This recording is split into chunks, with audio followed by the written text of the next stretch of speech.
Boogaloo.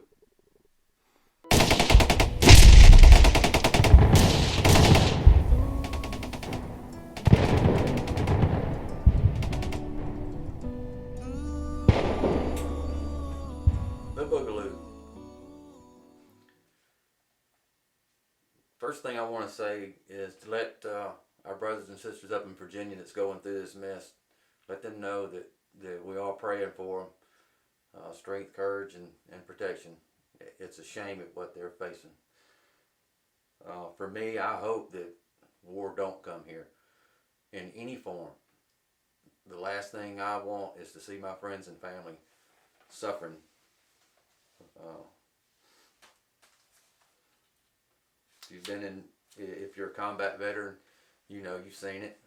Anybody that's really studied history and looked beyond the pages of what they give you in school, uh,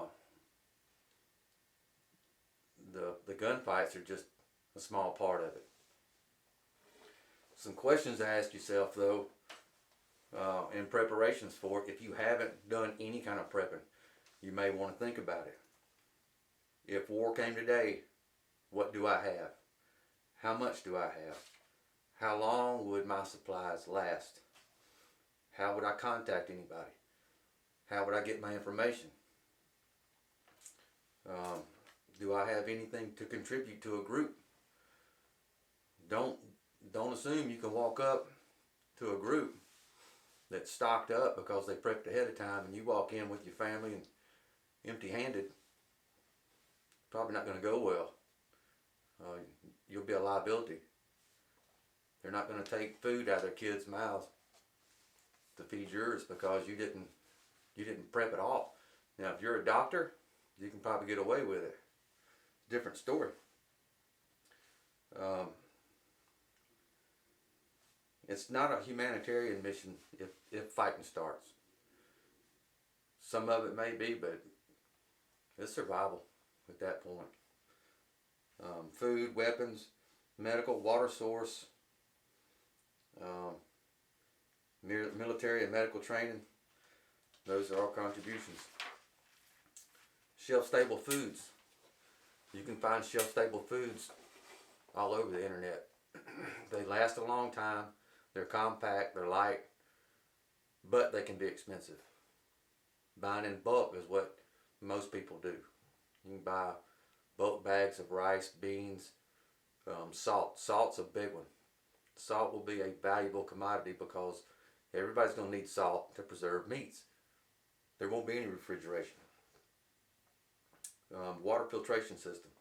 You can get water straws, but they'll filter out particles, but they won't filter out bacteria. That's why you need to know a way to distill water with basic supplies, basic tools. Little things like Aleve, Advil, Tylenol, gauze pads, band-aids, peroxide, alcohol, antibacterial cream. Build a first aid kit. A camp knife. I'm not talking about a pocket knife or a deer skinning knife. I'm talking about a sure enough thick blade camp knife that you'll have a hard time breaking. As far as guns go, how many do you want to carry? How much stuff can you carry? Every gun that you carry, you need to carry ammo for that gun. It's going to get really heavy. A 12 gauge, for instance, think about how many rounds of 12 gauge shells you can carry. I would recommend a 20 gauge. Still got a lot of power, smaller rounds. A few rounds of a small bore is better than no rounds of a big bore. Pellet guns and slingshots. It's a good idea. I'm going to have links in the description for a lot of this stuff. Amazon's probably got everything, but I'll have some there. Find people in your area that are concerned about it. Form a group, or at least stay in contact with those people in case something was to happen. With everything going on in Virginia, now Iran, who knows? The way the government's been in Alabama for the past year, there's no telling what them people will do. There's really really not. I don't trust them. There won't be much of a warning if we get a warning.